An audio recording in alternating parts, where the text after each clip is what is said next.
اللہ الرحمن الرحیم اللہم انفعنا بما علمتنا وعلمنا ما ينفعنا اللہم الہمنا مراشد امورنا وقنا شرور انفسنا ربنا تقبل منا انك انت السمیع العلیم.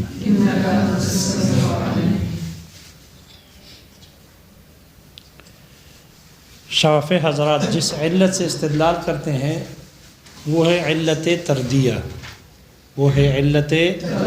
تردیہ. احناف اس کے اس علت تردیہ پر 4 قسم کے اعتراضات کرتے ہیں.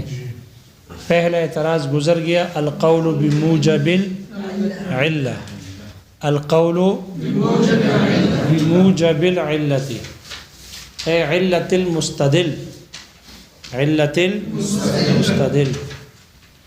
دوسرا اعتراض ہے علت تردیہ پر، وہ ہے ممانعت. ممانعت کہتے ہیں، شارح کہتے ہیں ممانعت کہتے ہیں خصم کے دلیل کے تمام مقدمات کو یا اس کے بعض مقدمات کو تسلیم نہ کرنا، قبول نہ کرنا، بالتعیین، تعیین کے ساتھ ہو یا تفصیل کے ساتھ ہو. خصم اپنے دعوے پر جو مقدمہ پیش کرتے ہیں ان مقدمات کو، اس دلیل کے مقدمات کو تسلیم نہ کرے، اس کو کہتے ہیں ممانعت. اس ممانعت کی شارح کہتے ہیں استقراء سے معلوم ہوا، مصنف نے کہا 4 قسمیں ہیں اور یہ 4 قسمیں استقرائی ہے. تلاش، جستجو، تحقیق کے بعد 4 ملی، اس لیے ماتن نے کہا 4 ہے. لیکن اگر تلاش کی جائے مزید تو اور بھی نکل سکتی ہے، کیونکہ وہ اور نکلنا اس کے 4 ہونے کی منافی، کیونکہ یہ حصر عقلی نہیں ہے بلکہ حصر استقرائی ہے. تو ان کی اس علت تردیہ پر 4 قسم کے اعتراضات کیے جا سکتے ہیں مناقضہ کی صورت میں، ممانعہ کی صورت میں، کہ اس کے خصم کے معلل کے دلیل کے مقدمات کا انکار ہو. پہلی صورت یہ ہے کہ خصم نے جس وصف کو علت بنایا ہے اور اس کے وصف ہونے کا، علت ہونے کا دعویٰ کر دیا، تو پہلا یہ کہ اس وصف کو تسلیم نہ کیا جائے. جس وصف کے علت ہونے کا وہ دعویٰ کرتے ہیں، ہم اس وصف کو علت نہیں مانتے. اس حکم کے لیے یہ وصف علت ہے ہی نہیں. جیسے کہ شوافع حضرات کہتے ہیں کہ اگر کوئی آدمی روزہ توڑ دے تو روزہ توڑنے کا، افطاری کا کفارہ یہ مناسب ہے اس کے کہ یہ وجہ جس کی جماع ہو، جماع کی وجہ سے اس پر کفارہ لازم آیا ہے. کس کی وجہ سے؟ جماع کی وجہ سے. اگر جماع کر لے تو اس پر کفارہ واجب ہے. اور استدلال کرتے ہیں اسی روایت سے جو پیچھے گزر چکا دلالت النص کی بحث میں، کہ حضرت سالمہ ابن صخر البیاضی رضی اللہ عنہ دیہاتی صحابی ہیں. وہ آئے اور آپ علیہ الصلوۃ والسلام سے عرض کیا کہ ہلکت و اہلکت، میں ہلاک ہو گیا اور میں نے ہلاکت میں ڈال دیا. تو آپ علیہ الصلوۃ والسلام نے ان سے وجہ پوچھی تو انہوں نے کہا کہ قصدن، نہار رمضان کو، نہار رمضان میں قصدن اپنی بیوی کے ساتھ جماع کیا. آپ علیہ الصلوۃ والسلام نے پھر اس کو کفارہ دینے کا حکم دیا. تو آپ نے جو حکم دیا کفارے کا، اس نے جماع کیا تھا قصدن، اس نے جماع کیا تو جماع کی وجہ سے آپ نے کفارے کا حکم دیا. اعتق رقبۃ، گردن آزاد کرو. اور انہوں نے کہا کہ گردن میرے پاس مال ہے نہیں، گردن کیسے آزاد کرے؟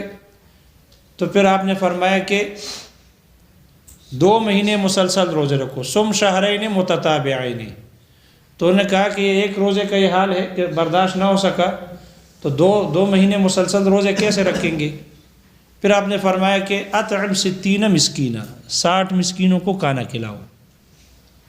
یہ آپ نے جو کفارے کا حکم دیا ہے، افطاری کی کفارہ، جو افطاری کا کفارہ ہے یہ ایک سزا تھی، کفارہ سزا ہے افطاری کا، روزے توڑنے کا، اور اس کی علت بنا دی ہے، اس کی علت ہے جمع کرنا۔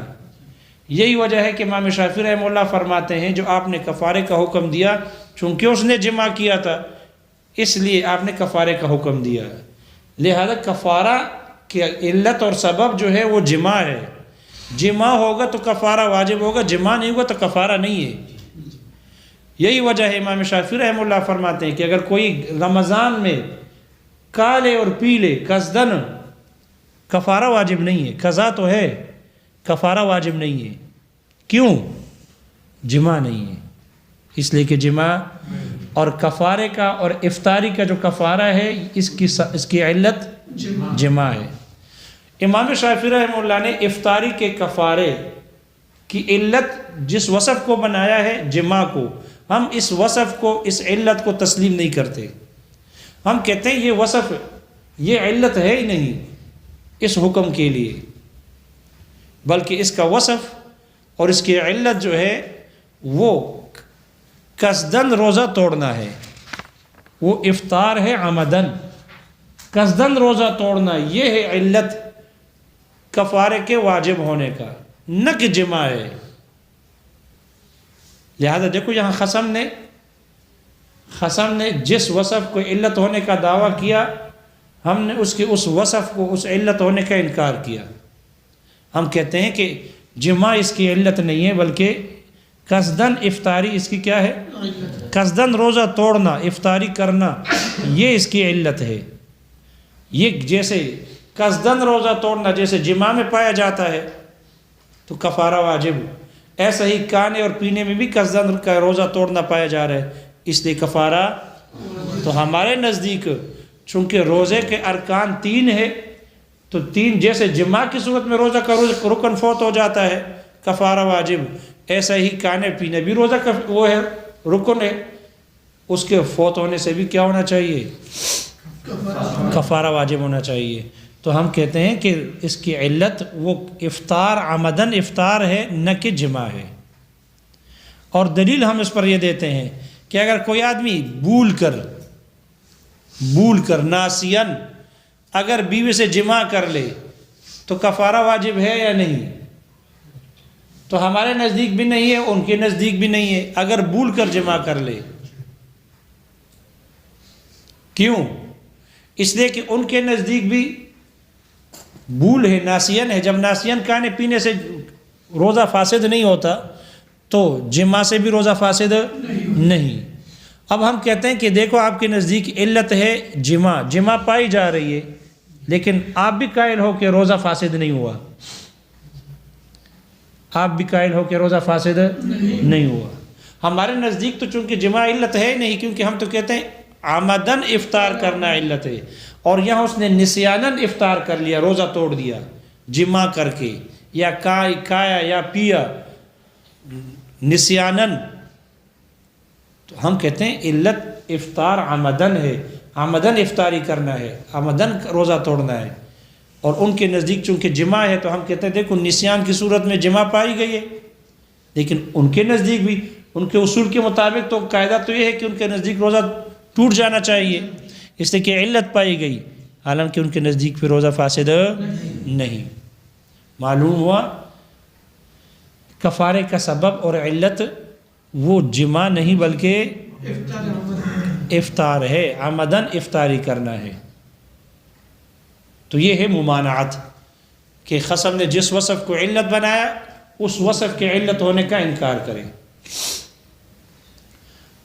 دوسری قسم، خصم جس وصف کو علت بنائے کسی حکم شرعی کے لیے تو ہم اس بات کو تسلیم کرتے ہیں کہ یہ وصف موجود ہے، یہ علت اس حکم شرعی کی میں موجود ہے، علت پائی جا رہی ہے، وصف موجود ہے، لیکن یہ وصف، یہ علت اس حکم کی صلاحیت نہیں رکھتی، یہ علت اس حکم شرعی کی صلاحیت نہیں رکھتی، یعنی یہ اس میں مؤثر نہیں ہے۔ ہم مانتے ہیں کہ اس حکم شرعی میں یہ علت پائی جا رہی ہے، یہ علت موجود ہے، لیکن اور علت درست ہے، لیکن یہ علت اس حکم کی صلاحیت نہیں رکھتی، یہ علت اس حکم کی صلاحیت نہیں رکھتی۔ جیسے کہ امام شافعی رحمہ اللہ وہ باکرہ عورت میں ولی کے لیے ولایت انکاح کو ثابت کرتے ہیں کہ جب لڑکی باکرہ ہو تو اس کے ولی کو اختیار حاصل ہوتا ہے ولایت نکاح یا ولایت انکاح یا ولایت اجبار، جس عنوان سے بھی تعبیر کرو۔ تو ولی کو جو ولایت نکاح یا انکاح حاصل ہے اس کی علت انہوں نے بکارت کو قرار دی۔ وہ کہتے ہیں چونکہ یہ باکرہ ہے اور باکرہ کو مردوں کے ساتھ زندگی گزارنے کا تجربہ نہیں ہوتا، اس لیے چونکہ وہ نکاح کے معاملات سے وہ ناواقف ہوتی ہے، نکاح کے معاملات سے وہ جاہل ہوتی ہے، مردوں کے ساتھ زندگی گزارنے کا تجربہ نہیں رکھتی، اس لیے اس کی اختیار اس کے ولی کو دیا گیا، کیونکہ وہ مرد ہے، ان کا مردوں کے ساتھ زندگی گزارنے کا تجربہ ہے، نکاح کے معاملات سے واقف ہے، اس لیے اس کو پتہ ہے یہ اچھا ہے یہ برا ہے، یہ طریقہ ٹھیک ہے یہ مناسب ہے یا مناسب نہیں ہے، اس لیے باکرہ عورت پر اس کے ولی کو اختیار دیا گیا۔ تو ان کے نزدیک ولی کو جو اختیار دیا جاتا ہے اس کی علت بکارت ہے۔ ہم کہتے ہیں کہ یہ ولی کو ولایت کا اختیار دینے کی اس میں یہ حکم ہے اور اس میں یہ وصف بھی موجود ہے، بکارت بھی موجود ہے، لیکن یہ علت اس حکم میں کی صلاحیت نہیں رکھتی، یہ علت اس حکم کی صلاحیت نہیں رکھتی، اس لیے کہ اس حکم کی اس علت کی کہیں تاثیر ظاہر نہیں ہوئی، یہ علت کہیں مؤثر ہوا نہیں ہے۔ اگر یہ علت اس حکم میں اس کی صلاحیت رکھتی تو پھر یہ علت کسی نہ کسی جگہ پر نص میں یا اجماع میں یہ ظاہر ہو جاتی، اس کا اثر ظاہر ہوتا، حالانکہ اس کا اثر کہیں ظاہر نہیں ہے۔ جب اس کا اثر کسی دوسری جگہ ظاہر نہیں ہوا تو یہاں پر بھی اس حکم میں یہ علت مؤثر نہیں ہوگی اور یہ علت اس کی صلاحیت نہیں رکھتی، بلکہ ہم کہتے ہیں کہ اس کی علت صغر ہے، ولی کو ولایت دینے کی علت وہ صغر ہے، نہ کہ بکر ہے، بکارت نہیں بلکہ صغر ہے۔ تو جیسے صغیر کو نکاح کے معاملات سے صغیرہ اپنے نکاح کے معاملات سے ناواقف ہوتی ہے، مردوں کے ساتھ زندگی گزارنے کا تجربہ نہیں رکھتی، اس لیے ولی کو ولایت اجبار یا ولایت انکاح دیا گیا، تو اس کی علت صغر ہے، بکر نہیں ہے۔ اور یہ علت صغر اس وجہ سے ہے کہ اس کا اثر محل اجماع میں ظاہر ہو چکا، بالاجماع، صغیر ہو یا صغیرہ ہو، صغیر اور صغیرہ کے مال میں ولی کو ولایت تصرف حاصل ہے، ولایت تصرف حاصل ہے۔ کیوں؟ اس لیے کہ وہ دنیاوی معاملات میں تصرف کرنے سے عاجز ہے، تو جیسے وہ مال میں تصرف کرنے سے عاجز، ایسا ہی وہ نفس میں بھی تصرف کرنے سے عاجز ہے، اور نفس کا تصرف مال کے تصرف سے زیادہ اہم ہے۔ تو جہاں ولایت صغر کی وجہ سے مال میں تصرف کا اختیار ولی کو دیا گیا اور اس پر اجماع ہے، بالاجماع اس کی علت صغر ہے، بکر نہیں ہے، چاہے صغیر ہو یا صغیرہ ہو۔ تو احناف کہتے ہیں جیسے محل اجماع میں اس وصف صغر کی تاثیر ظاہر ہو گئی ہے، اس لیے یہاں پر بھی نفس کے تصرف میں بھی اس کی علت صغر ہوگی، صغر کی وجہ سے ولی کو اس کی ولایت انکاح حاصل ہے، بکر وجہ نہیں ہے۔ لہذا ہم مانتے ہیں کہ اس ولایت اجبار میں یا ولایت انکاح میں ولی کو جو ولایت دی جاتی ہے اس میں یہ علت بکارت موجود ہے، لیکن یہ وصف بکارت، یہ علت، یہ اس حکم کی یعنی ولایت دینے کی صلاحیت نہیں رکھتی۔ اور یہ مسئلہ سمجھ میں آ گیا؟ تیسری قسم مانتے ہیں علت ہم آپ کے اس وصف کو علت مانتے ہیں، یہ بھی مانتے ہیں کہ آپ کی یہ علت جو ہے یہ حکم میں مؤثر ہے، حکم کی صلاحیت بھی رکھتی ہے، لیکن جو حکم تم لوگ ثابت کرے ہو ہم اس حکم کو نہیں مان رہے۔ علت ٹھیک ہے، مؤثر بھی ہے، حکم کے لیے صالح بھی ہے، صلاحیت رکھتی ہے، لیکن ہم اس نفس حکم کو نہیں مانتے، اس نفس حکم کو نہیں مانتے۔ اس علت سے تم جس حکم کو ثابت کر رہے ہو یہ حکم ہم نہیں مانتے، بلکہ اس سے دوسرا حکم ثابت ہو رہا ہے۔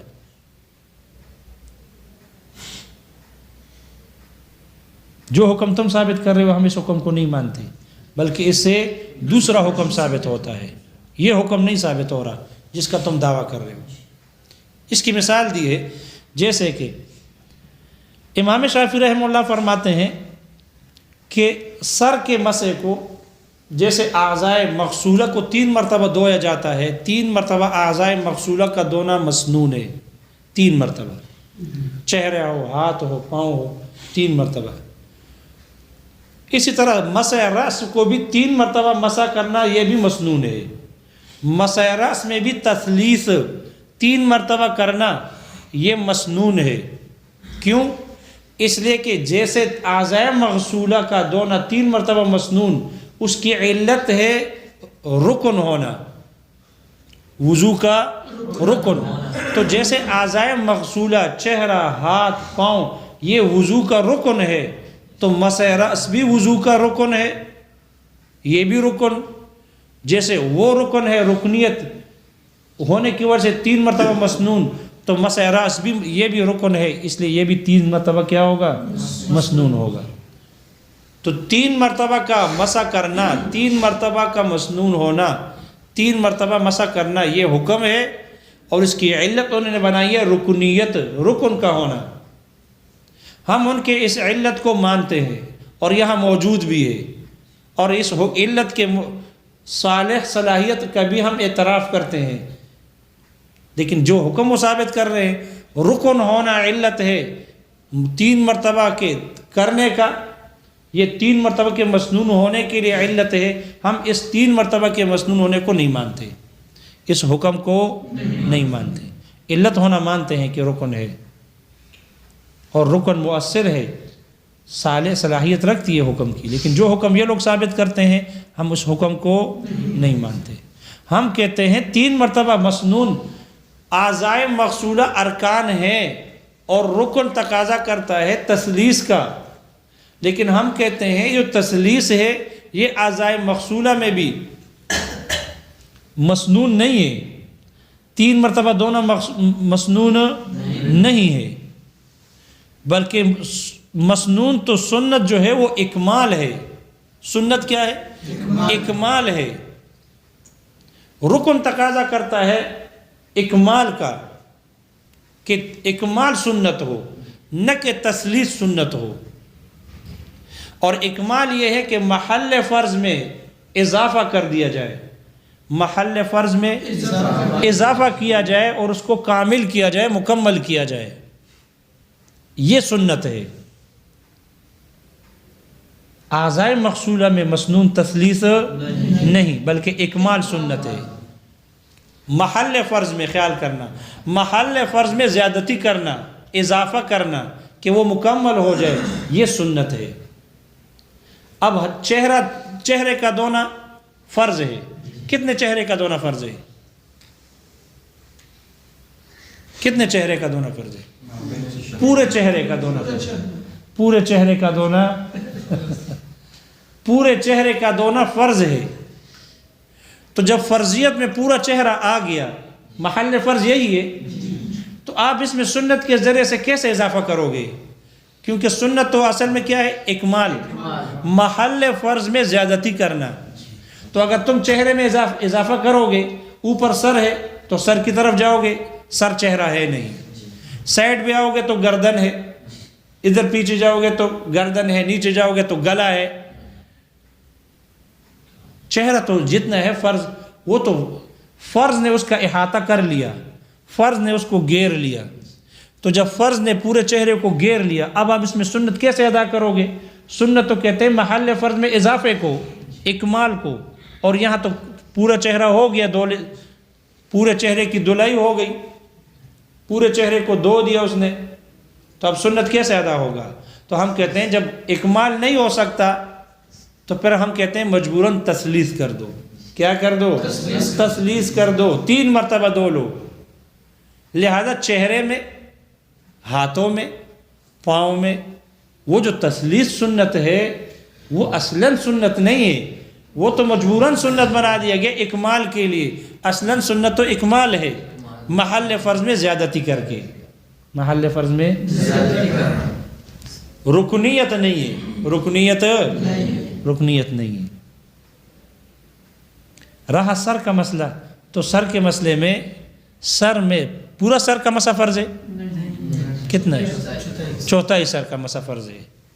اب چوتھائی سر کا مسح فرض ہے، محل فرض میں اضافہ کرنا، محل فرض میں اضافہ کرنا۔ لہذا ہم کہتے ہیں جب چوتھائی سر کا مسح فرض ہے، پورا سر محل ہے، لہذا سر کے محل میں اضافہ کر دیا، اس لیے ہم کہتے ہیں مسنون ہے اکمال، اور اکمال اس میں ہو جاتا ہے پورے سر کا مسح کرنا فرض ہے۔ جب اکمال جو اصل سنت ہے رکن ہونے کی وہ اس پر عمل ہو گیا تو پھر تسلیث یہاں نہیں ہوگی۔ اس لیے سر کو اعضاء مغسولہ پر قیاس کرنا درست نہیں ہے۔ تو دیکھو انہوں نے رکن علت بنایا اور علت ہونے کی سے حکم ثابت کیا تسلیث کا ہونا، تسلیث کا مسنون ہونا۔ ہم علت رکنیت کو مانتے ہیں لیکن اس کے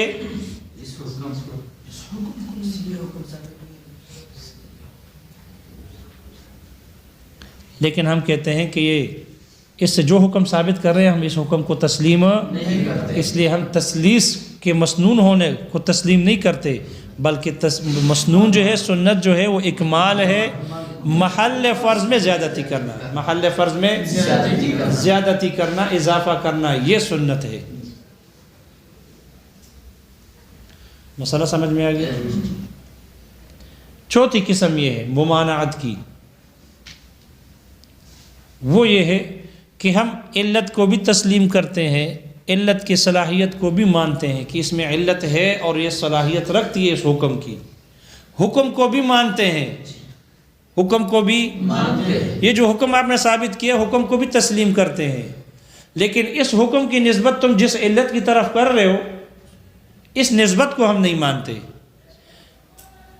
یہ حکم آپ اس علت کی طرف منسوب کرتے ہو، یہ حکم اس حکم کی سبب اور علت یہ وصف نہیں ہے، یہ علت نہیں ہے، اس کی علت کوئی اور ہے، اس کی علت کچھ اور ہے، یہ نہیں ہے۔ اس لیے ہم حکم کو مانتے ہیں لیکن حکم کی نسبت اس وصف کی طرف کرنا اس کو نہیں مانتے، اس لیے اس حکم کو منسوب کرنا اس وصف کی طرف درست نہیں، بلکہ اس حکم کے مناسب وصف اور ہے، یہ وصف نہیں ہے، یہ علت نہیں ہے جس کی طرف تم منسوب کر رہے ہو۔ انہوں نے تو علت اسی وصف کو بنایا اور اسی سے حکم کو ثابت کیا، ہم اس حکم کو مانتے ہیں، اس علت کو بھی مانتے ہیں، لیکن اس حکم کے لیے مناسب یہ علت نہیں ہے، اس لیے اس کی طرف جو نسبت کر رہے ہو اس حکم کے مناسب یہ علت نہیں بلکہ اس کے علاوہ کوئی دوسرا وصف علت ہے۔ سمجھ میں آ رہا ہے کچھ؟ ہاں، اس کی مثال یہی مثال ہے تسلیث کا مسنون ہونا، تسلیث کا مسنون ہونا۔ دیکھو وہ کہتے ہیں رکن ہونا علت ہے، رکن ہونا علت ہے وضو میں، جب رکن ہونا علت ہے تو اس سے وہ تسلیث کے مسنون ہونے کو ثابت کرتے ہیں، تسلیث کے مسنون ہونے کو ثابت کرتے ہیں۔ ہم رکنیت کو مانتے ہیں، ہم کہتے ہیں ٹھیک ہے سر کا مسح بھی رکن ہے جیسے اعضاء مغسولہ رکن ہے، ہم اس کے حکم کو بھی مانتے ہیں کہ تسلیث مسنون ہے، 3 مرتبہ دھونا مسنون ہے، مانتے ہیں، لیکن یہ جو 3 مرتبہ مسنون ہونے کو اس کی نسبت اس رکنیت کی طرف کرتے ہیں، یہ اس کو علت قرار دیتے ہیں اس حکم کے لیے، ہم اس وصف کو علت نہیں مانتے، ہم کہتے ہیں اس حکم کا 3 مرتبہ مسنون ہونے کی علت یہ رکنیت نہیں بلکہ رکنیت کے علاوہ کوئی دوسرا وصف علت ہے، رکنیت اس کی علت نہیں ہے۔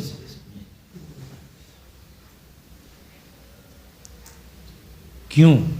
اس لیے کہ ہم کہتے ہیں اگر آپ رکنیت کو تو وہ علت بناؤ گے تو یہی رکنیت تو نماز میں قیام میں بھی ہے، قیام رکن ہے تو قیام 3 مرتبہ ہوتا ہے، قرات بھی ہے، قرات 3 مرتبہ ہوتی ہے، رکوع بھی ہے، رکوع 3 مرتبہ ہوتی ہے، سجدہ بھی ہے، سجدہ 3 مرتبہ ہوتی ہے، تشہد بھی ہے، تشہد 3 مرتبہ ہے، نہیں ہے، رکنیت پائی جا رہی ہے، علت موجود ہے، تو پھر وہ اس علت کو علت تردیہ کیسے مانتے ہیں؟